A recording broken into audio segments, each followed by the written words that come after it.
You got at least $1 million in that account, or are we both wasting our time?" The words cut through the quiet hum of Freedom First Bank's lobby like a blade.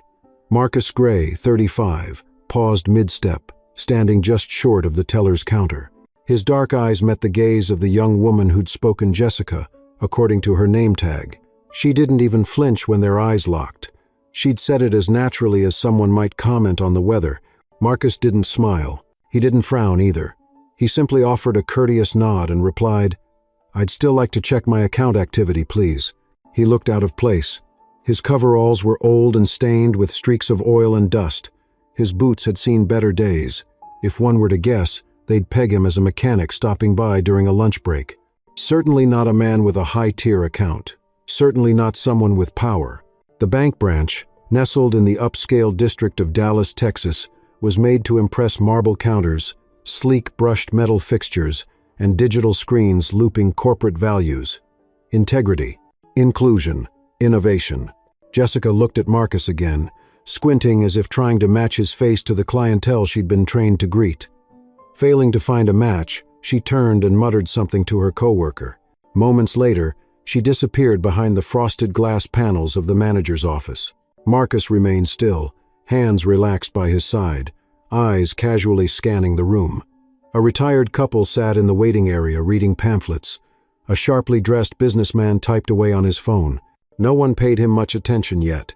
The office door swung open with authority.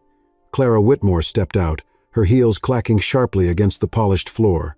In her tailored beige suit, she looked every bit the power she wielded. Regional branch manager, revered and feared in equal parts. Her smile was thin, eyes colder than the air-conditioned lobby. "Sir," she began, voice clipped, "I've been told you're trying to access an account." "Yes," Marcus answered calmly. "I'm requesting a statement from my Freedom Black Elite account." Her eyebrows rose in theatrical surprise. "Freedom Black Elite?" she echoed. "That's a restricted tier. Members are known to us. We don't have walk-ins at that level." "I'm not a walk-in," Marcus replied, tone steady. "I'm a member." "M." Clara tilted her head, scrutinizing him as though examining a suspect. "Forgive me, but this looks like a misunderstanding. Are you sure you're not confusing this with a contractor's account? Vendors typically access through the service entrance." Marcus stayed silent. Clara stepped closer, lowering her voice. "Look, I don't know what story you've cooked up, but pretending to be on the executive board just to get access or special treatment, that's not just offensive, it's fraudulent. Don't think I haven't seen this trick before." "I'm not pretending," Marcus replied evenly. She scoffed. "You're impersonating a board member? Dressed like that? Please." Then she turned sharply to the security guard. "Carl, follow him. If he raises his voice, you call it in. I want him off the property in 2 minutes." She spun back to her tellers. "Do not serve this man," she said loud enough for everyone to hear. "He's creating a disturbance." The murmurs began. A woman clutching her purse stepped aside. An elderly man looked away. Emma, a younger teller seated to the left, seemed visibly uneasy but didn't speak. Clara's authority filled the room like heavy smoke. And then, it happened. Without warning, Clara raised her hand and struck Marcus across the face. A slap. Hard, public, deliberate. Gasps escaped the room. Even Carl froze mid-step. The sound echoed through the high ceilings like a gavel dropped on marble. Marcus didn't retaliate. He stood still, letting the heat of the strike fade from his skin. Slowly, he turned to look Clara in the eye. His silence spoke louder than any protest. "You were warned," Clara hissed. "Out." Marcus inhaled deeply. Then, without another word, he turned and walked out, pushing through the heavy glass doors into the Texas heat. Outside, he stopped beneath the shade of a tall maple tree. He reached into his chest pocket and pulled out a small cloth once white, now smudged with motor oil, and dabbed the sting on his cheek. Then he walked to his car, a black 1971 Pontiac GTO, dusty from the road but restored with care. He sat behind the wheel, staring at the reflection of the bank in his windshield. His fingers tapped lightly on the steering wheel, then moved to the glove box. He opened it and pulled out a leather card holder. Inside, gleaming gold, was his ID badge. Marcus Gray, President and Chief Executive Officer, Freedom First Bank, National Headquarters. He held it for a moment, thinking. His phone buzzed. A message from his assistant, Lauren. "Just heard. You okay? Want me to pull the plug on the Dallas audit?" He typed back. "Number. Let it play out. Let's see who they really are." Back inside the bank, Clara returned to her office, smug. "Emma," the young teller, whispered to a colleague, "I think he's someone important." But Clara didn't hear her. She was already drafting an internal memo warning staff to stay alert for impersonators. She had no idea the man she struck was the very one who signed her paychecks. And Marcus, seated in his car, looked down at his badge one last time before slipping it back into its case. He wasn't done. Not yet. This wasn't about bruised pride or public humiliation. This was about something much bigger. He picked up his notebook and wrote a line at the top of a new page. New compliance directive. Any manager found to engage in discriminatory conduct shall be permanently barred from the financial sector. Justice wasn't loud. It didn't always wear a robe. Sometimes it walked in covered in grease, asking for a balance printout, and it always kept the receipts.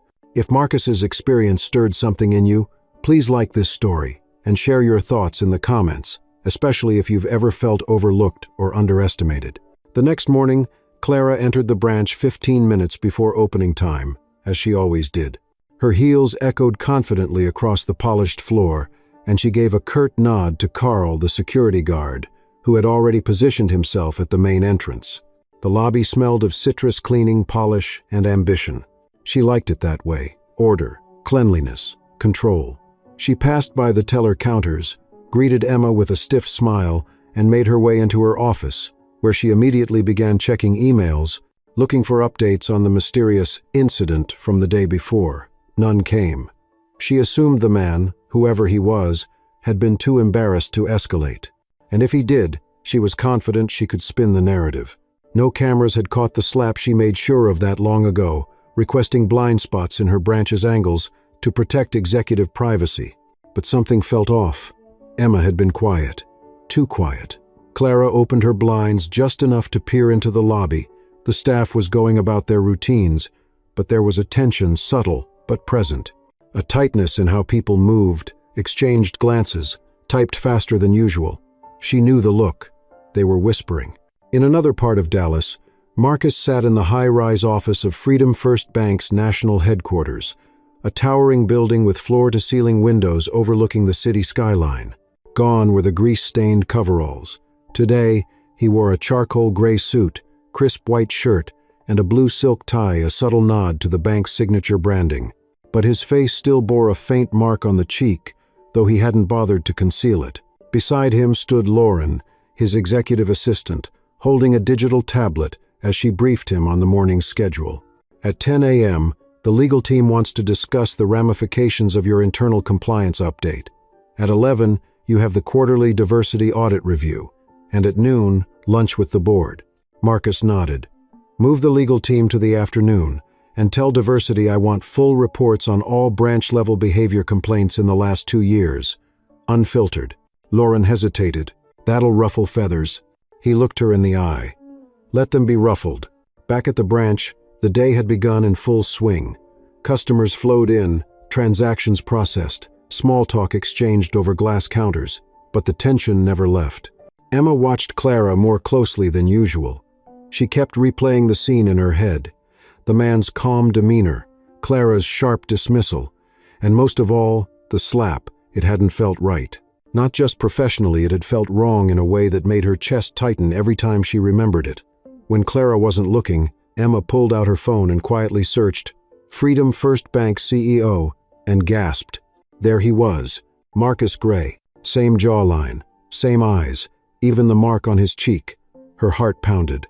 The man Clara humiliated was the CEO, the owner, the very top. At that same moment, Clara received an internal alert on her screen, a calendar notification she didn't recognize. Executive audit visit, confidential, 48 hours. Her brow furrowed. She clicked it, but it was locked accessible only to top-tier corporate accounts. She called the regional admin line. No answer. She tried the national HQ reception, routed her to voicemail. That was unusual. Someone was locking her out. Meanwhile, Marcus sat across from the bank's chief ethics officer, a seasoned black woman named Mrs. Angela Porter. She had known Marcus since he'd been a rising star in the financial world. Today, she looked at him with a mix of pride and weariness. "Are you sure you want to go in person again?" she asked. "We could issue a remote inquiry, escalate to HR, make an example quietly." "No," Marcus said. "This isn't just about policy anymore. It's about culture. They need to see the consequence of their assumptions, not hear about it through filtered memos." Angela sighed. "Then may I suggest one thing? Don't go alone this time. Bring someone corporate, someone visible." He nodded. "You." The next morning, the branch bustled with the usual Thursday rush. Clara had barely slept. Her nerves frayed from the lack of information. Her gut told her something or someone was coming. She just didn't expect it to be that day. At precisely 9:15 a.m., the glass doors slid open, and in walked Marcus Gray, flanked by Angela Porter and Lauren. This time, he wore a custom navy blue suit with the Freedom First Bank pin glinting on his lapel. The entire lobby fell silent. Jessica, the same teller from 2 days before, dropped her pen. Clara stepped out of her office and froze mid-stride. It was him, the man she slapped, the man she humiliated. But now, in full power. Marcus didn't stop at the teller counter. He walked directly to Clara. She opened her mouth to speak, perhaps to apologize, perhaps to excuse, but he raised a single finger, calm, measured. "Miss Whitmore," he said quietly, "please gather your team in the main conference room." "Mr. Gray, I didn't know." He cut her off. "That's the point." 10 minutes later, the entire staff sat in the glass-walled conference room. Marcus stood at the head of the table. His presence was calm but magnetic. "No notes, no slides. I'm not here to shame anyone," he began. "I'm here because this branch failed, not just in service but in humanity. 2 days ago, I walked in here dressed differently than you expected, and because of that, I was treated like a criminal, slapped in public, and labeled a fraud. No one moved. Even Clara had gone pale. This isn't about one person's behavior. It's about a culture that allowed that behavior to feel acceptable. And that ends now." He paused, then looked around the room. "From this moment forward, Freedom First Bank will operate under a new directive. Any employee, regardless of position, found to engage in racial discrimination or class-based profiling will be subject to immediate termination and permanent disqualification from re-entering the banking industry through our network." A stunned silence filled the room. "Let me be clear," he added, voice firm. "You don't get to keep your badge and your bias. Not here. Not anymore." He turned to Clara. "Effective immediately. You're relieved of duty. Security will escort you out. HR will be in touch." Clara's face crumpled. She opened her mouth, but no words came out. As she was led away, Emma looked down, fighting tears not from sadness for Clara, but from the weight of seeing justice, unflinching and quiet, finally show up. And Marcus? He didn't stay to accept applause. He walked back out to the lobby, nodded politely to Carl, and exited into the morning sun. Justice, he believed, didn't need noise, only presence, and a memory that never forgot. "She thought I wouldn't come back," Marcus muttered under his breath as he stepped into the executive elevator of the Central Dallas branch, the very branch Clara had ruled with an iron fist. This time, he wasn't alone. Angela walked beside him, sharp in a navy suit, holding a slim leather folio with all the employee conduct reports, performance evaluations, and flagged incidents from the past 3 years. Today wasn't just about Clara. Clara was the symptom. The disease ran deeper. The elevator doors slid open to the penthouse-level conference room. Inside, the regional directors, senior HR, and legal counsel were already seated. They all stood when Marcus entered, but the room was wrapped in a tight silence, everyone sensing that something historic was about to unfold. Marcus walked to the head of the table, paused, then gestured for everyone to sit. "I appreciate your time," he began. "I know this is unusual, but then again, so is what's been tolerated in our institutions for far too long." A few directors exchanged glances. Angela silently placed folders in front of each attendee. Marcus continued. "Yesterday, I visited one of our flagship branches in Dallas. I dressed as an ordinary man.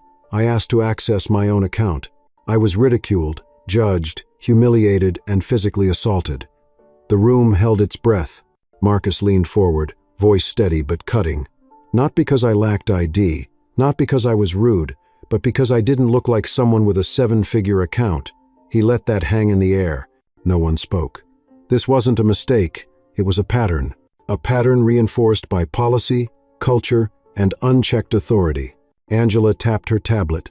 A screen behind Marcus lit up, revealing surveillance footage from several branches across the state. Clips played in rapid sequence.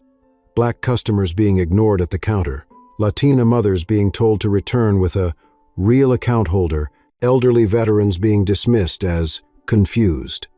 Every clip backed by formal complaints, most of which were marked unsubstantiated by Clara and her peers. "This isn't just bias, it's betrayal," Marcus said. "Betrayal of trust, of dignity, of the very mission we claim to uphold." One of the directors, a graying man with a Texas pin on his lapel, cleared his throat. "Marcus, these are serious allegations." "They're not allegations," Angela interjected. "They're documented, ignored, buried, until now." Marcus nodded. "This is why I'm enacting a full-scale audit every branch, every complaint, every disciplinary action issued under this management structure, effective immediately." There was a shift in the room. Some bristled, others sat straighter. A few looked down, as if realizing they had let things slide for too long. "And there's more," Marcus continued. "We will implement a mandatory accountability protocol. Any branch manager who fails to report or resolve a verified complaint of discrimination will be suspended pending review. Repeat offenses, dismissal. And to be clear, if you cannot treat every client as if they were me on my worst day, then this is not the profession for you." Silence again, heavy, charged. Angela flipped to a fresh slide. "You'll also see in your folders our new customer dignity clause. It's simple, clear, and enforceable." She read aloud, "All individuals who step into a branch of this bank are to be treated with respect, regardless of race, income, appearance, language, or perceived status. No exceptions. No excuses." Another director, a woman in her 60s, nodded solemnly. "This needed to happen years ago." Marcus looked her in the eye. "It happens now." He closed the meeting with a final statement. "This bank was founded on opportunity. Somewhere along the way, we started confusing status with worth. That ends today." As the directors began to filter out, Angela touched his arm gently. "You ready for the fallout?" "I'm ready for the cleanup," Marcus replied. "We've been bleeding trust for too long. It's time to cauterize the wound." Later that afternoon, Marcus returned to the same branch, this time not in oil-stained jeans, but a tailored gray suit. The atmosphere had changed. Employees whispered behind monitors. A new interim branch manager greeted him at the door, an older gentleman with kind eyes and a firm handshake. "Mr. Gray, welcome. We've, made some changes." "I can see that." Marcus glanced toward the front desk, where a new trainee was patiently helping a young black man in construction boots. The man turned, smiled politely, and nodded at Marcus. "You the boss, huh?" "Just a man making sure the right people stay in the right chairs," Marcus said with a smile. As he stepped into the manager's office, a thought crossed his mind, one he couldn't shake. Clara had believed he was faking being a board member. That idea haunted him more than the slap. What kind of culture breeds a belief that a black man in greasy overalls must be lying if he says he belongs? Angela joined him inside, carrying a list. "Here's the start of the audit. 22 branches flagged for recurring bias. We'll visit them all," Marcus said, his tone resolute. "Every last one? Every last one." And with that, the man once doubted, dismissed, and struck began a journey to rebuild the very institution that had tried to shut him out. Because justice, when quiet, must become thunder. And sometimes, the loudest storms come from the calmest men. "Sir, you sure you want to go in there alone?" the security guard asked, adjusting the cuff of his navy blue uniform, glancing up at the sign above the next branch. Clara's old district. Some of them are still loyal. Marcus gave a quiet smile. "I didn't come here for comfort. I came for truth." It had been 3 days since the boardroom reckoning, and word had already spread through the entire state. Some employees resigned quietly. Others doubled down, defensive, angry. But Marcus wasn't looking for apologies. He was looking for change. The branch he stepped into next sat in an affluent suburb, framed by neatly trimmed hedges and a gleaming glass front. Inside, the floor sparkled, and the air smelled faintly of citrus and cold formality.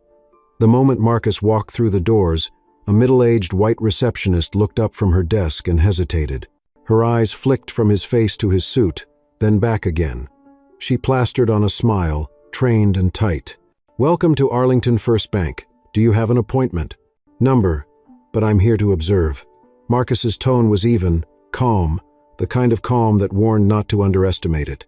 A younger man in a crisp shirt emerged from a side office. "Sir, if you need business services, I'd be happy to assist. I'm Marcus Gray." Silence. The man blinked once. Then recognition dawned, followed by a flurry of awkward posture corrections and a nervous handshake. "Mr. Gray, we didn't expect you." "Good," Marcus said simply. He was led through the branch, offered coffee he politely declined, and shown to a small observation room with a two-way glass. Here Angela was already seated, reviewing live footage and quietly taking notes. She didn't look up as he entered. "They're on edge," she murmured. "Several clients have been redirected to online options just because they didn't look established. 2 Latina women were turned away without being offered a new account consultation. A black retiree was asked if he could provide extra documentation before even stating his purpose." Marcus leaned against the wall, arms crossed. "Same patterns. Différentes locations." Angela nodded. Clara didn't work alone. Her attitude was a culture passed down, absorbed, rewarded. They watched as a young black woman approached the front desk. She wore a neat blouse and carried a folder. The receptionist leaned back in her chair, barely making eye contact. "Do you have an appointment?" "No," the woman replied. "But I was hoping to open an account today." "You can do that online now," the receptionist said flatly. "I'd like to speak with someone about options." A pause. Then reluctantly, "Have a seat. Someone might be free in 30 minutes. Marcus sighed. "Might be free. That's what dignity gets you now?" Angela finally looked up at him. "We could intervene." "Not yet. Let's watch." Across the room, a man in a tailored suit entered and approached the desk. He was white, middle-aged, with an easy confidence. "Hello," he smiled. "I'd like to discuss investment opportunities." "And?" "Oh, of course, Mr. Pendleton. Right this way." The receptionist beamed, already out of her seat. Marcus watched. His jaw tightened slightly, but his voice remained calm. "I've seen enough."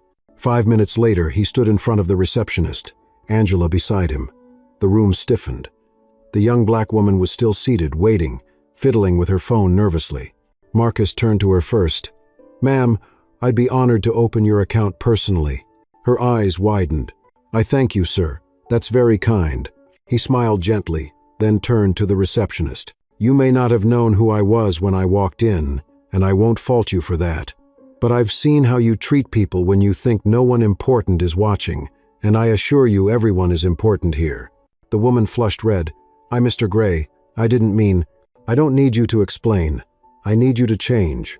The manager of the branch came hurrying from his office, pale and sweating. "Mr. Gray, I apologize. I'll be auditing every interaction from the last 6 months," Marcus said calmly. "Any unjustified service denials will be reviewed for cause." The manager opened his mouth, then thought better of it and nodded. Angela stepped forward. "We'll also be holding mandatory retraining on customer dignity, equity protocols, and disciplinary guidelines. Attendance is not optional." As they turned to leave, the young woman Marcus had helped approached him. "Can I ask, why do you care? You're at the top. You don't have to do this." Marcus looked at her for a long moment. Then he said quietly, "Because I've been where you are, and I remember what it feels like to be invisible." That evening, as they drove back to the city, Marcus stared out the window. The setting sun cast gold against the buildings, but his thoughts were heavy. "Another branch tomorrow?" Angela asked, not looking away from the road. "Every day, until they either see the people they've ignored or step down." Angela was quiet for a moment. "You're not just fixing policy, Marcus. You're changing the soul of this place." Marcus didn't respond for a moment. Then he said, "If a soul can be changed, it must first be shown who it's become." He knew the hardest part still lay ahead. There would be pushback, resistance. But for now, one branch had been seen. One voice had been heard. And that was how revolutions, quiet, dignified revolutions, began. "Sir, you might want to see this," Angela said, her voice low but urgent, handing Marcus a neatly printed transcript. They were back at the downtown headquarters conference room late that evening, just the two of them surrounded by manila folders, glowing monitors, and half-drunk mugs of black coffee. The week since the Arlington branch incident had passed in a blur of internal visits, coded reports, and disheartened discoveries. Marcus leaned forward, eyes scanning the paper. It was a customer complaint dated 6 months ago from an elderly black veteran named Henry Caldwell, who had been denied a loan extension despite decades of loyalty to the bank. Reason: unsatisfactory profile. What followed was a note. Customer became agitated, security was called, situation diffused.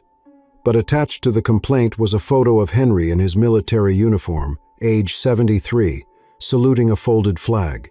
"This was buried under miscellaneous reports?" Marcus asked, eyes narrowing. Angela nodded. "Filed as a non-critical. I found dozens more like this. Some are even marked with 'Do not escalate' in Clara's handwriting." Marcus leaned back, fingers steepled under his chin. This wasn't about one racist branch manager anymore. Clara had carefully designed a filtration system, a way to silence voices before they ever reached someone who cared. "We've got a system designed to protect the brand, not the people," he said quietly. Angela hesitated. "There's more. Look at the board schedule. Clara has been removing quarterly accountability reviews since last year." Marcus clenched his jaw. He stood up, went to the window, staring out at the city lights that twinkled without apology. His own reflection looked back, an executive suit now, not the oil-stained jacket from that humiliating day. "It's deeper than I thought," he murmured. "Clara's not just old guard, she's an architect of suppression." The silence thickened between them. Then Angela asked, cautiously, "Do you still want to do this?" He turned, slowly. "Angela, I don't want to do this. I have to. This bank was founded with a promise to serve the community, to grow trust. And somewhere along the way, we started serving spreadsheets instead of people. That night, Marcus made a decision that would ripple across the entire company. He called an emergency meeting with the top-level compliance and ethics officers quietly, without Clara's knowledge. The next morning, Marcus walked into the headquarters' largest conference hall. It was early, yet already filled with seated regional managers and department heads. Clara's chair was conspicuously empty. Marcus adjusted his tie, heart pounding with the weight of what came next. "Thank you all for being here. What I'm about to say isn't easy, but it's necessary." He paused, eyes sweeping the room. "Over the past few weeks, I've visited several of our branches undercover and in plain sight. What I've seen is not just negligence, it's systemic failure. It's arrogance. It's the loss of our moral compass." Murmurs rippled across the room. Some looked down at their tablets, others glanced around nervously. "This company," Marcus continued, "was built by people who believed access to finance was a path to freedom. But we've created gatekeepers. We've empowered bias. We've turned away veterans, working mothers, immigrants, good people because they didn't look the part." He let the words settle. Then he dropped the hammer. "From this day forward, I'm implementing a zero-tolerance policy.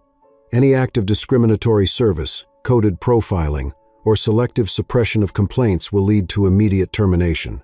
No second chances." A stunned silence filled the room. Then, soft clapping from the back. It grew, louder, until a standing ovation erupted at least from half the room. The other half remained seated, uncertain, calculating. Later that afternoon, Marcus entered his office to find Clara waiting, arms crossed, eyes hard. "You've gone too far," she said coldly. "You've bypassed protocol, shamed the brand in front of executives, and made enemies of allies." Marcus didn't flinch. "I didn't shame the brand. I reminded it who it was supposed to be." Clara laughed bitterly. "Idealism, that's your weapon? That's not how the world works."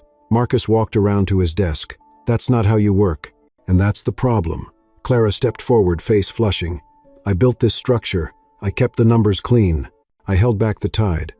"You built a wall that kept good people out," Marcus countered calmly. "And that tide you're talking about? That's justice. And it's here." There was a pause. Clara's voice lowered to a hiss. "You think you're saving this bank, But you're just playing hero." Marcus didn't answer. Instead, he slid a folder across the table. It was her resignation papers, pre-drafted, approved by the board after his private session. Clara's hand trembled as she opened it. Her signature line glared back at her like a final judgment. "You can leave with dignity, Clara, or be escorted out. The choice is yours." For the first time, Clara looked uncertain, vulnerable. She grabbed the folder, said nothing, and walked out without a backward glance. When the door shut, Marcus exhaled, long and slow. Angela entered a moment later, eyes questioning. "It's done," he said, "one piece at a time." That night, Marcus wrote an internal memo, one meant for every employee at every level. It wasn't about policy, it was about principle. We are not just a bank, we are a promise. And that promise cannot coexist with prejudice. If you cannot serve with fairness, dignity, and humanity, then you do not belong here. As he pressed send, a strange stillness fell over him, not relief, not triumph, but the solemn weight of beginning. The fight wasn't over, but the silence was. "Mr. Jackson, you have a visitor." Angela's voice came through the intercom, calm but edged with curiosity. Marcus looked up from his desk, a morning coffee still steaming beside a thick stack of documentation on regional diversity audits. He had barely settled into the rhythm of restructuring when the next tremor arrived. "Send them in," he replied. The door opened slowly, and in walked Reverend Elijah Brooks, a man in his late 60s with silvered hair, kind but weathered eyes, and a presence that commanded both respect and reflection. He wore a gray suit, slightly faded, and carried a leather portfolio under one arm. Marcus stood up immediately, crossing the room to shake his hand. "Reverend Brooks," he said warmly. "It's been years." Elijah's handshake was firm. "Too long, son, but I've been watching. Seems you're finally shaking some foundations." Marcus gestured for him to sit, settling across from him. "I'm trying, but the roots go deep. Some of these systems are older than either of us." The Reverend smiled gently. "Then you'll need a longer shovel." He opened the portfolio and pulled out several letters, handwritten, aged, and photocopied. "These," he said, laying them down one by one, "are from my congregation. Names you don't know, faces you'll never see. But they remember how your grandfather's loan saved the community center when the city pulled its funding. They remember your father coming to speak at Juneteenth when no other executives would show up." Marcus swallowed hard, eyes moving over the faded ink. "Why are you showing me this now?" Elijah leaned forward, his voice low and firm. "Because you're becoming something more than a CEO. You're becoming a symbol, and symbols get targeted." Marcus understood immediately. Clara may have been forced out, but that didn't mean those loyal to her ideology were gone. They were quieter now, perhaps more cautious, but still very much alive in the system, and symbols attract sabotage. That afternoon, as Marcus walked through the bustling operations floor, he noticed the shift. Some greeted him with newfound respect, nodding or stopping to shake his hand. Others averted their eyes, whispered, or quickly shuffled papers when he passed. The temperature had changed. Later, in the parking garage, he spotted something off his car had been keyed. Not a random scratch, but a message, carved crudely, "Go back where you came from." He stared at it, heart pounding not with fear, but with clarity. The war wasn't over. It had simply changed fronts. Angela was livid when he showed her the car. "This is a direct threat," she said, snapping photos. "We need to involve internal security, maybe even the police." Marcus shook his head. "Number. That's what they want to make me look like a victim or a distraction. Let's keep this in-house, quietly." Angela frowned. "Quiet doesn't stop cowards, but strategy does," he said. That evening, Marcus convened a confidential meeting with the Ethics Committee, instructing them to begin a blind audit, an internal review that would anonymously sample employee behavior patterns, digital communications, and unresolved complaints from the past 2 years. "Don't tell them what we're looking for," he instructed. "Just observe, document, report." Simultaneously, he began visiting community partners, nonprofits, small business councils, historically black colleges, and immigrant organizations. In these meetings, he listened more than he spoke. He didn't pitch services. He didn't offer flashy sponsorships. He asked them what the bank had failed to see. "We need more than access," said one Latina entrepreneur in Detroit. We need guidance, someone to walk the process with us. Not just a pamphlet in English. Your mobile app locks me out every time I try to send a remittance, an elderly Ghanaian nurse said at a Queen's town hall. And no one at the branch understands how to help. These stories didn't make headlines. But to Marcus, they were maps, each one pointing to a blind spot he had the power to illuminate. Meanwhile, the audit reports trickled in, and with them came revelations. Anonymous internal chats with racial slurs, performance reviews skewed against women of color, branch managers consistently promoting less qualified friends, and bonuses allocated through backdoor deals. Clara's exit had left a power vacuum, and those who once operated under her protection were beginning to panic. One such name stood out: Derek Langston, regional director of the Southern Corridor. A polished public figure, Derek had been Clara's protege. Now, evidence suggested he was actively deleting records, altering timestamps, and instructing staff to clean up anything that might be misinterpreted. Marcus didn't wait.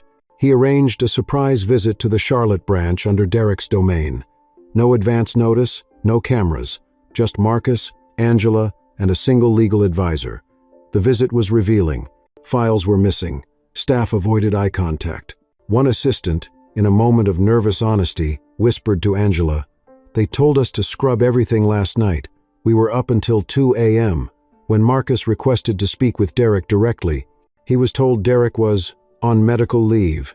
Except Derek had posted an Instagram story that morning sipping cocktails poolside in Miami. The facade was crumbling. Back at headquarters, Marcus began building a dossier, not just on Derek, but on the culture that enabled him HR loopholes, lack of whistleblower protection, performance incentives tied to customer rejection ratios. "We're not just firing people," Marcus told his executive team. "We're tearing out the infection at its root, and we're putting safeguards in place to make sure it never grows back." That night, as Marcus walked home, he had chosen to forego his driver for the week. He paused in front of a community mural just a few blocks from his apartment. It depicted a black family in 1,960 seconds attire, holding hands outside a small storefront with a sign that read, "First Bank of Hope." The father's hand was painted reaching forward, toward a future still unfinished. Marcus stood there for a long moment, the city quiet around him, the weight of responsibility settling into his chest like a quiet storm. He pulled out his phone and sent a single text to Angela. "Tomorrow, we rewrite the code of conduct, from the ground up."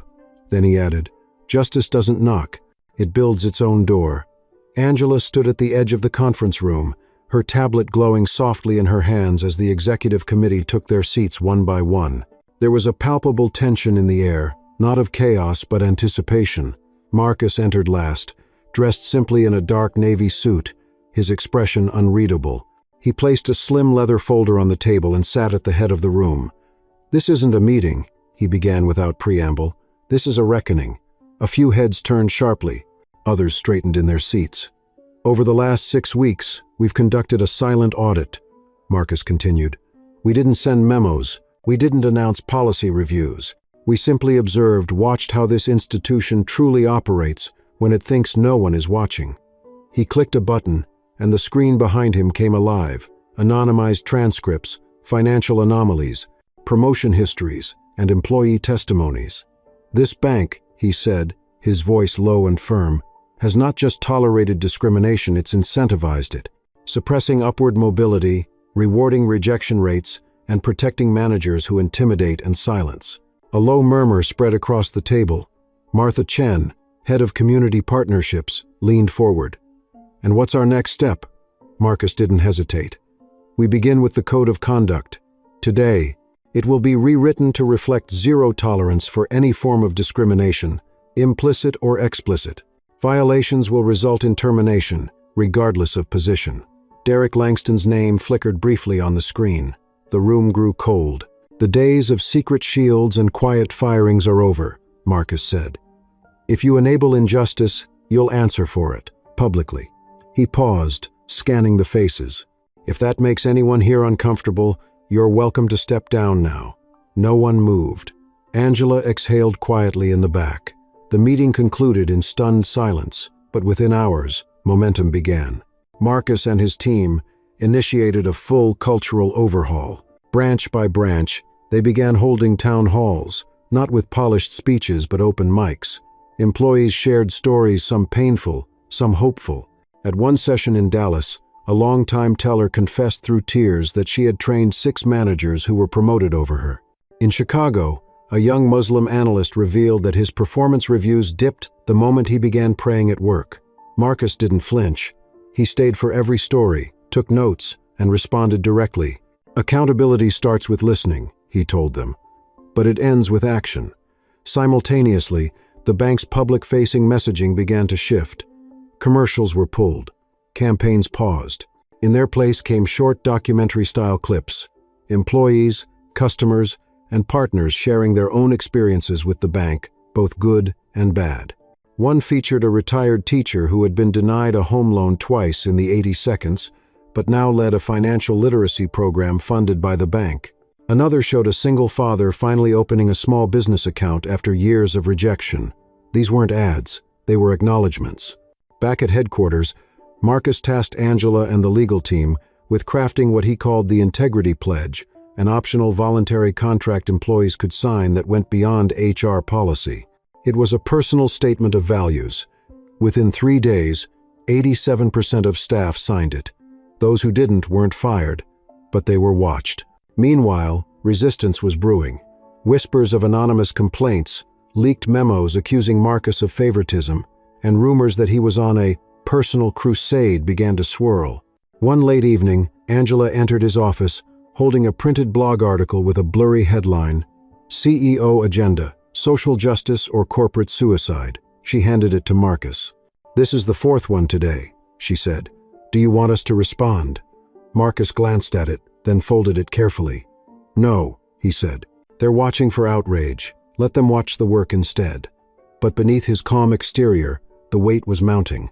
One night, returning home after a particularly brutal meeting in Atlanta, he stood in his kitchen, staring at a photo of his parents. His mother's smile, his father's quiet strength.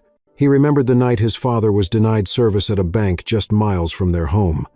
How he had walked out, eyes dry, voice steady, and told Marcus, "One day, you'll sit at their table, and you'll flip it over." That table was now flipped, but the floor beneath it was shaking. The next morning, Marcus arrived at the office early to find a handwritten note on his desk. No envelope. Just thick, looping cursive. "People don't change. They wait. Then they strike." There was no name, no fingerprints, just silence. Security footage showed nothing unusual. The handwriting was scanned and cross-referenced no match. It wasn't a threat in the legal sense, but Marcus knew it was personal. He called a private meeting with only Angela and his head of security, a retired FBI analyst named Julian Maris. "Whoever wrote that note," Marcus said, "is still inside the building." Julian nodded grimly. "We'll start internal tracing, quietly." Angela leaned forward. "You want to pull back, Marcus? Maybe delegate more public-facing work?" Marcus shook his head. This isn't the time to blink. If anything, I need to go deeper." And so he did. Over the next week, Marcus made surprise visits to 2 more branches, one in Baton Rouge, one in Oakland. In both places, he walked in unannounced, no entourage, no press. Just a notepad and a set of questions. "Are you treated with dignity here? Do you feel seen?" The answers varied, but in both cities, one thing became clear. Change was happening, slowly, unevenly, but undeniably. In Baton Rouge, a young Latina assistant manager told him she had received her first performance-based raise in 5 years. In Oakland, a former felon who had been rejected by every other bank was now leading community outreach for returning citizens. These stories didn't erase the threats or the resistance, but they became Marcus's armor, proof that what he was building mattered. As he flew home that night, watching the city lights scatter below, he opened his laptop and began drafting a new policy one he'd announce the following week. If any employee, regardless of rank, is found perpetuating discrimination after retraining and warnings, they are not just subject to dismissal. They will be barred from employment in the financial sector through a partnership with federal compliance registries. He paused, then typed the clause that mattered most. If you harm the dignity of another, you forfeit the right to manage their future. He hit save, the screen dimmed, and for the first time in weeks, Marcus allowed himself a moment of stillness, not because the battle was over, but because the direction was finally clear. The first signs came subtly: missed calls, delayed reports, a request for financial projections that mysteriously disappeared from the cloud system. Marcus noticed the pattern first. Clara's department, now under strict observation, was quietly retracting its cooperation. Weekly compliance updates were suddenly under review. Staff attendance at DEI training dropped significantly, and 3 junior analysts filed for extended leave within days of each other, all from Clara's floor. Angela was the one who brought the real bombshell. One morning she stepped into Marcus's office, her face tight with concern, holding a USB drive. "You need to see this," she said, her voice low. Marcus plugged the drive into his laptop, and video surveillance filled the screen. It showed Clara exiting her office after hours with Derek Langston, both dressed down, carrying unmarked boxes. The footage continued, the two entering a parking garage, unloading materials into Derek's trunk. "I had security trace it to a storage unit in East Rutherford," Angela said. "Julian's team got a warrant. You'll want to prepare yourself." The next scene cut to a grainy image of the unit's contents. Binders labeled "Confidential," printed emails, internal memos, some dating back over a decade. But what drew Marcus's eyes was a thin folder marked Operation Glass Door. Inside were detailed plans to derail the integrity overhaul timelines for orchestrated resignations, a strategy to exploit Marcus's background by spinning it as emotional governance, and perhaps most chillingly, a drafted anonymous op-ed titled "When Power Becomes a Weapon, the Silent Tyranny of the Diversity Agenda." Marcus closed the laptop. "This isn't incompetence," he said. "It's sabotage." Angela nodded. "And it's coordinated." That evening, Marcus convened an emergency executive council. Julian laid out the evidence, line by line. Clara wasn't alone. 2 department heads, 1 external PR advisor, and even a senior HR official had been complicit. The goal had been clear: discredit Marcus subtly enough to force his removal before the annual board review. "This wasn't about the bank's future," Marcus said slowly. "This was about preserving their version of the past." The room was silent. Then Martha spoke. "What do we do?" Marcus stared at the long conference table, the ghost of his father's voice echoing in his head. "Flip the table. We go public," he said finally. Angela blinked. "Public. Yes. No more backroom resolutions. No quiet terminations. We show our stakeholders, our clients, our communities that this bank cleans its own house, and we do it on our terms." The press conference was scheduled for Friday morning.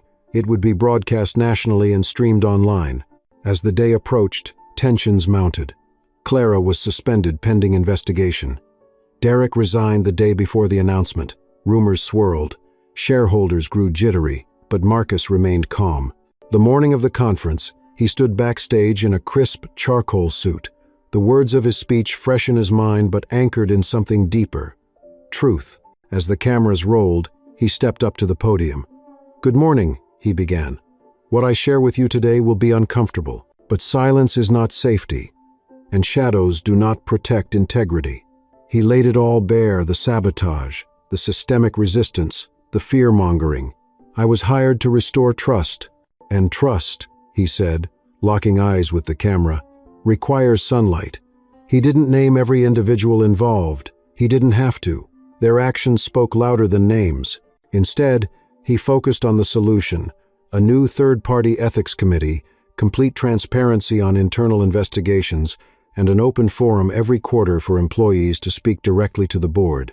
This bank will no longer ask for loyalty without earning it. It will not build wealth on the backs of silence. The conference ended in applause, some hesitant, most thunderous. But more importantly, it ended in resolve. That evening, as Marcus returned to his office, he found a single envelope on his desk. Inside was a handwritten letter, not a threat this time, but something unexpected. It was from a janitor named Reggie who worked the overnight shift. He'd been with the bank for 22 years. "Sir," it read, "I've cleaned these floors long enough to know the difference between polished surfaces and real shine. What you're doing, that's real. I'm proud to mop under your feet." Marcus folded the letter gently, his throat tightening. That small gesture, a man with no title, no agenda, meant more than any board vote. It meant the fight was reaching deeper than the top floors. In the days that followed, employee morale surged. Training sessions filled up. Internal suggestion boxes overflowed, not with complaints but ideas. One branch manager in Phoenix organized a local volunteer day. Another in Brooklyn initiated a mentorship program for high school students interested in finance. But the change wasn't just internal. Customers noticed. Community leaders called. Even former critics began to revise their tone. Marcus Reed, one syndicated columnist, wrote, "Isn't running a bank, he's resurrecting an institution." Still, Marcus remained grounded. In a private moment with Angela, he admitted, "We're not done, not even close. We cleaned out rot, but we haven't planted the new roots yet." She nodded. "Then we keep going." But even as momentum built, there was one name Marcus hadn't forgotten. Clara. Her investigation was nearing conclusion, and from what Julian reported, her fingerprints were all over the worst of it. Marcus knew what came next would be difficult. It wasn't just about justice, it was about legacy. Because if he could prove that even someone as established, connected, and decorated as Clara could be held accountable, it would send a message far louder than any policy. This bank belongs to its future, not its past. And Marcus, weathered but unyielding, was ready to deliver that message himself. The meeting room was silent when Julian slid the final folder across the table to Marcus. No cameras, no press, just the cold truth printed in black and white. Clara Whitmore's name appeared on every key document related to Operation Glassdoor, coded language in emails, off-book meetings, and explicit instructions to stonewall any DEI-related initiative that didn't originate from her circle of influence. She used her influence like a weapon, Julian said, his tone even, but his eyes heavy. Manipulated vendors, derailed hiring panels, even diverted charitable donations from inner-city programs to pet projects in wealthier districts. Marcus flipped through the folder slowly. He wasn't surprised. Disappointed, yes, but not surprised. Clara had built her empire in this bank the old way, by alliances forged in country clubs and backroom dinners, by favors owed and debts paid in silence. She didn't just fear change, she feared being irrelevant in a world that was evolving without her. That afternoon, Clara was summoned to Marcus's office. She entered with her trademark confidence heels clicking against the tile, tailored suit immaculate, lips painted the color of defiance. "You wanted to see me?" she asked, her voice tinged with mock politeness. Marcus stood beside the window, watching the city stretch out below them. He turned slowly, holding the folder in one hand. "I wanted to give you the chance to explain before we proceed," she scoffed. "Explain what? That I tried to preserve the legacy of this institution? That I didn't want it turned into a diversity circus?" Marcus said nothing. He simply placed the folder on the desk and opened it. Clara's eyes flicked down, then narrowed. "You've been digging. You made it easy," he replied calmly. "You underestimated how much people were watching you." Her mask cracked for just a moment, then hardened again. "So what now? You're going to fire me? Make a spectacle out of me? Parade me in front of cameras to prove your moral superiority?" Marcus walked slowly to the desk and sat, never breaking eye contact. "No, Clara, I'm going to let your actions speak for themselves." He handed her a letter. It was simple. A choice between immediate resignation with full acknowledgement of her misconduct or a formal public termination with accompanying evidence. She stared at it, her fingers tightening. "You really think this bank needs someone like you leading it?" she hissed. "You're a symbol, not a solution. They'll turn on you the moment you stop inspiring headlines." Marcus stood again. "If that happens, it'll be because I failed to do the work, not because I dared to start it." Clara didn't take the letter. She turned sharply and stormed out. But the next morning, the HR department received her resignation, effective immediately. No farewell email, no goodbye party. Just a vanished legacy. The ripples were immediate. Some applauded the move as overdue accountability. Others, still loyal to Clara's style of leadership, grumbled behind closed doors. But Marcus wasn't focused on sides. He was focused on direction. With Clara gone, a vacuum opened, one that needed to be filled with transparency, empathy, and grit. At the next leadership summit, Marcus introduced a radical new policy. Starting today, he announced, Any verified incident of racial or class-based discrimination within our branches will not only trigger disciplinary review, it will trigger a reconsideration of whether that department deserves to be part of this institution at Raideries and Section Division of View. All. A stunned silence followed. Then, a slow ripple of murmurs. This isn't about performative gestures, he continued. This is about rooting out rot. If your leadership team cannot create an environment of dignity and equity, you should not be in banking, period. It was a shot across the bow, and it was heard. Reports of misconduct began to surface not out of malice, but out of a renewed sense of safety. Employees who had long whispered now spoke. Clients who had quietly switched banks returned. The institution was becoming what Marcus had envisioned, not perfect, but honest.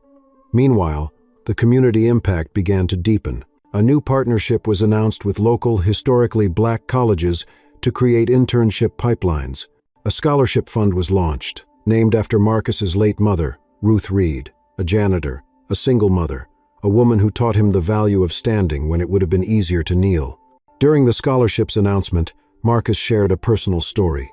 "When I was 16, he said, I watched my mother patch her uniform with duct tape because we couldn't afford another. She told me, 'Son, sometimes you've got to make things whole with what the world threw away.' That's what we're doing now, making wholeness from the discarded pieces."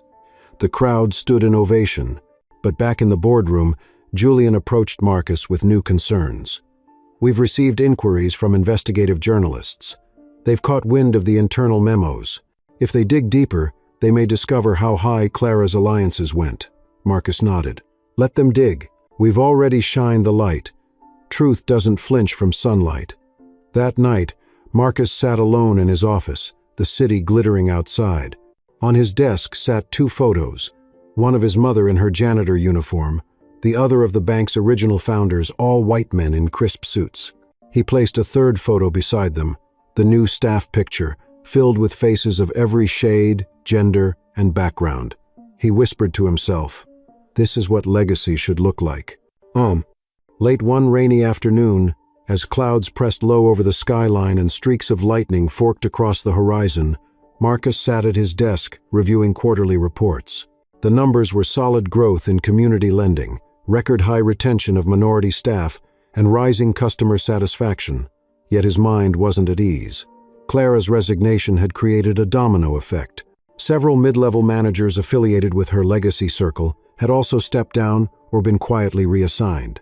That meant new faces in leadership, fresh voices, yes, but also a widening gap in institutional experience. And amid this reshuffling, someone was stirring the waters. Julian knocked once before entering, the tension in his posture unmistakable. "We've got a problem," he said.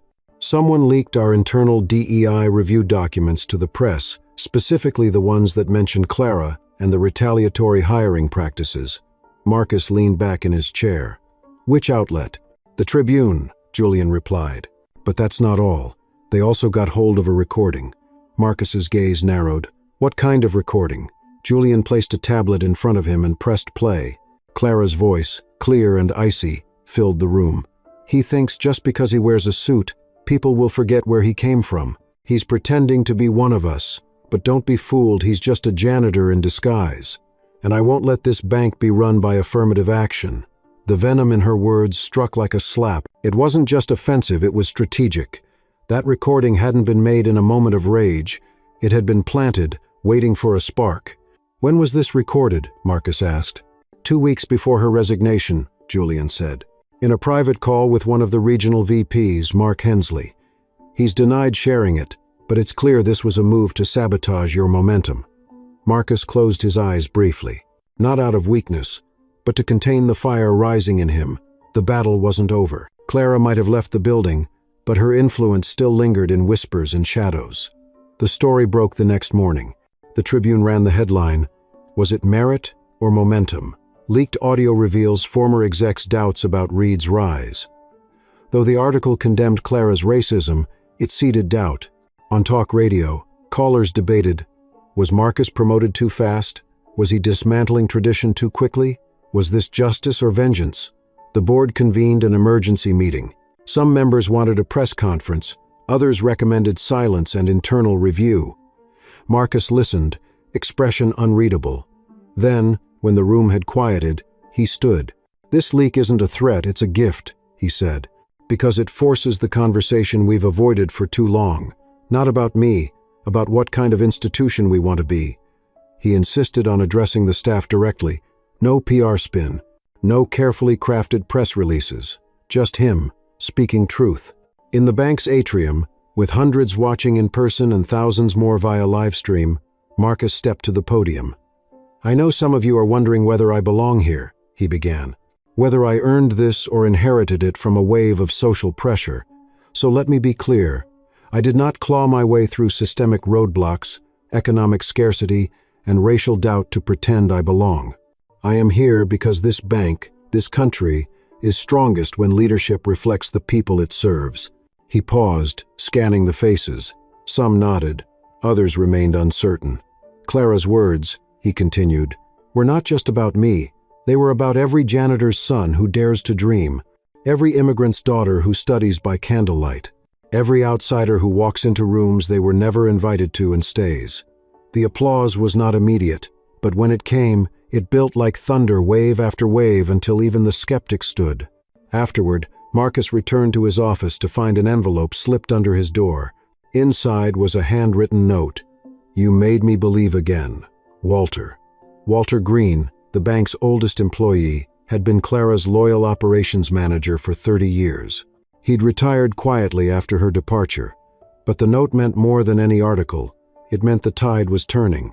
That week, community leaders began showing support. Reverend Darnell invited Marcus to speak at the historic First Baptist Church downtown. The Rotary Club extended an honorary membership. Even the mayor's office requested a meeting to discuss urban reinvestment. But Marcus wasn't interested in optics. He wanted structure. He summoned Julian and the new HR director, Eliza, to draft a sweeping equity accountability charter. The document would outline not only hiring and promotion standards, but also clear consequences for unethical behavior, regardless of position. "We've danced around policies for too long," Marcus said. "It's time to set the standard." Meanwhile, surveillance of internal data traffic revealed something strange. A secure folder titled Legacy Reserve had been accessed from an external device. The access logs pointed to a former regional manager, one who had resigned abruptly following Clara's exit. When IT tracked the digital fingerprint, it led to a quiet beach house in the Carolinas.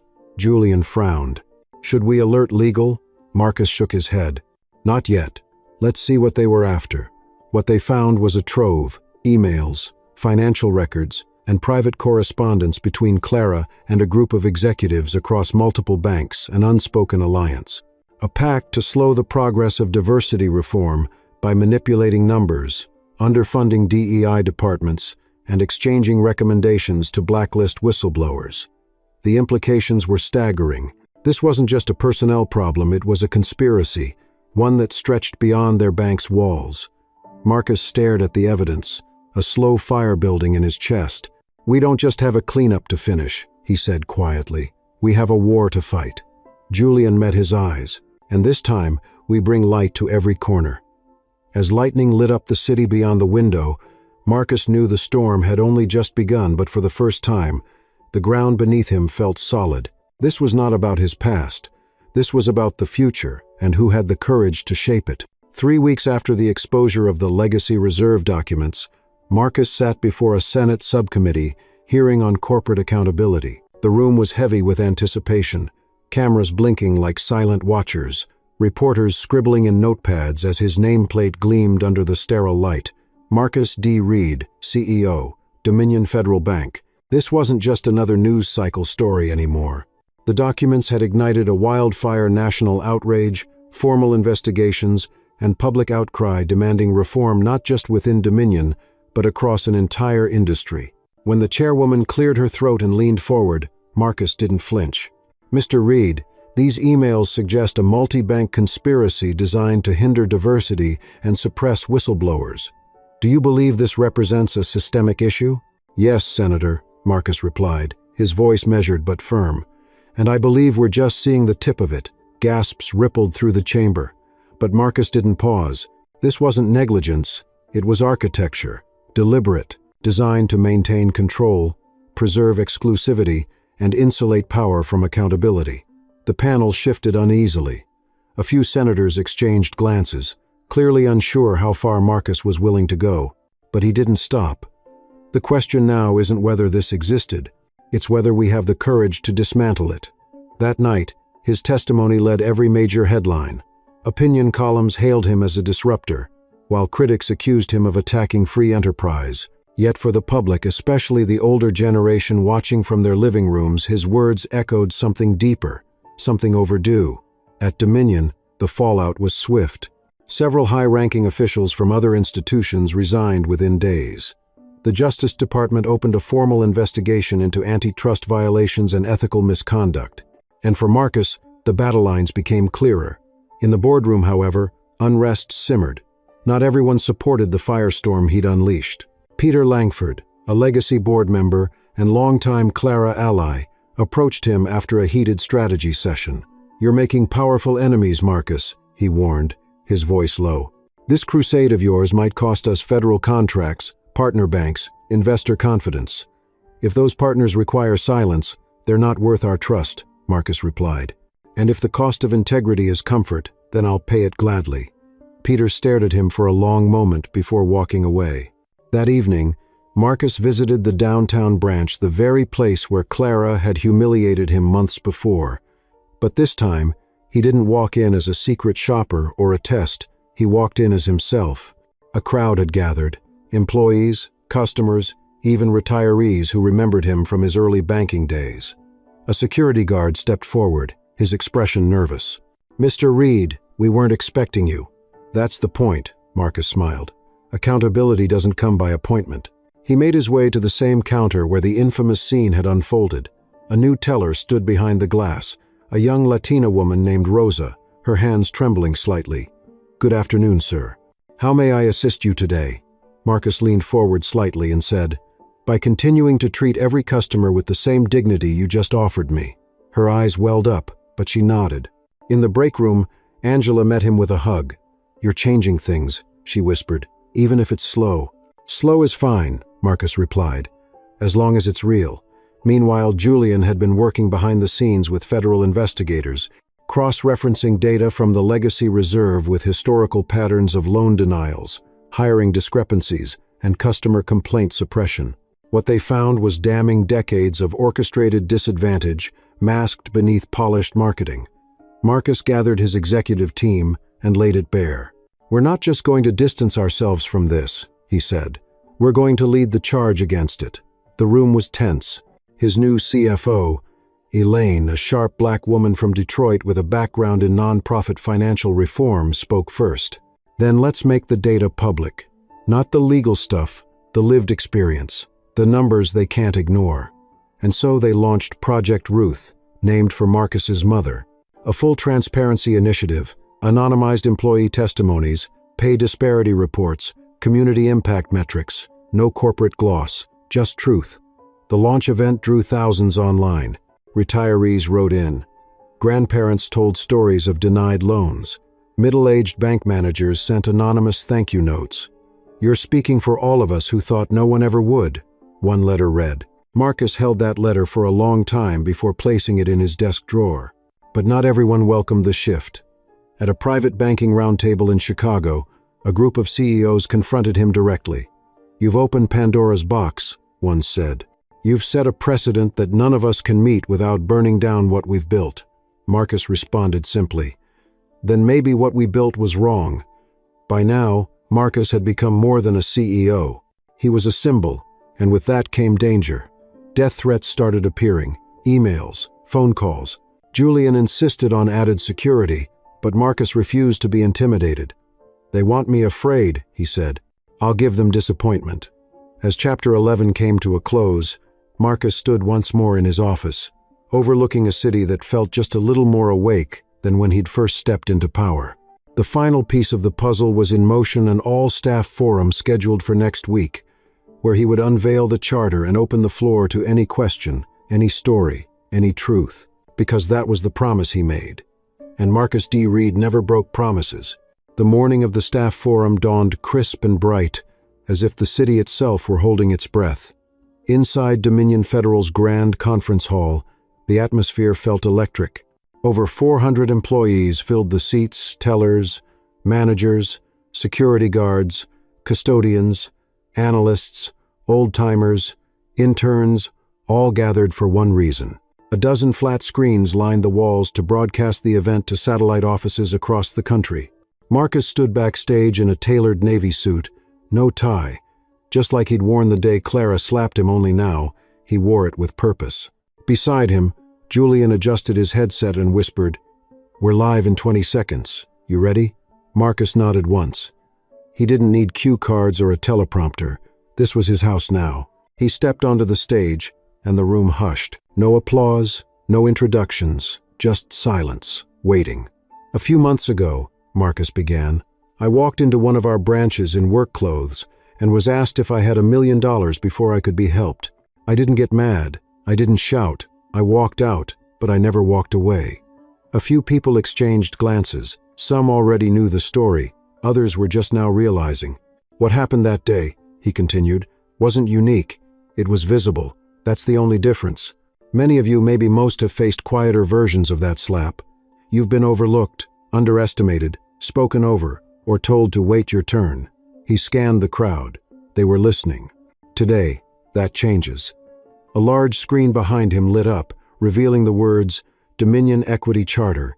Marcus walked across the stage as the screen broke down the core pillars: equal access, transparent pay, internal advocacy boards, and whistleblower protections with board-level oversight.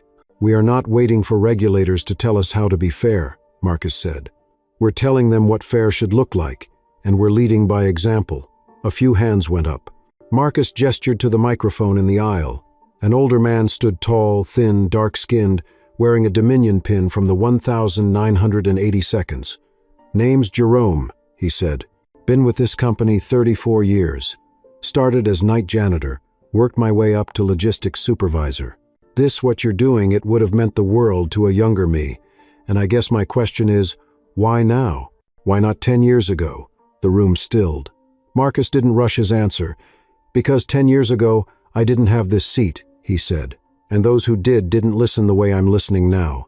You deserved better then, Jerome. And I can't rewrite the past, but I can make damn sure no one in your position ever has to ask that question again." Jerome sat down slowly, nodding, eyes glassy. Another voice rose from the crowd, this time a young white woman in her 20s. "I'm Amanda, assistant branch manager. My dad worked here before me. He always told me to keep my head down and not get involved in politics at work. But this doesn't feel like politics. This feels like healing. What do we do if not everyone wants to heal?" Marcus smiled faintly. "You tell the truth anyway," he said. "Healing isn't passive. It's work, and not everyone will show up for it. But we don't wait for everyone to be ready. We go first." The forum lasted 2 hours. Stories poured out about overlooked promotions, quiet retaliation, internal biases that no memo had ever named. Marcus listened to each one. Sometimes he responded. Sometimes he simply nodded, letting silence carry weight where words couldn't. As the session closed, he took a final moment at the mic. "If you take nothing else from today, take this. You are seen. You matter. And if anyone in this building ever makes you feel otherwise, I want you to report it, because if they won't change, they won't stay. Not here. Not anymore." The crowd erupted, not with polite applause, but with something deeper, validation. When Marcus returned to his office, he found a message waiting. It was from Ruth, the elderly woman who had written him after his mother's name was used for the charter. Her voicemail played softly. "Mr. Reed, I watched that forum from home. I cried the whole way through. I'm 83. Never thought I'd see someone like you saying what I've been screaming in my heart since 1963. Don't stop, baby. Don't ever stop." He stared out the window, city lights flickering as dusk settled. His phone buzzed again this time. A news alert. Dominion Federal's charter inspires 4 major banks to launch internal equity reviews. One step, then another. That weekend, Marcus visited his mother's grave. The cemetery was quiet, wind whispering through oak branches. He laid fresh lilies down her favorite and knelt. "I kept my promise," he whispered, "and I'm just getting started." As he stood and turned to leave, He didn't feel alone. He felt carried by stories, by truth, by a legacy no longer buried but living in every policy, every voice, every open door. And somewhere, beneath the weight of stone and soil, Ruth Reed was smiling.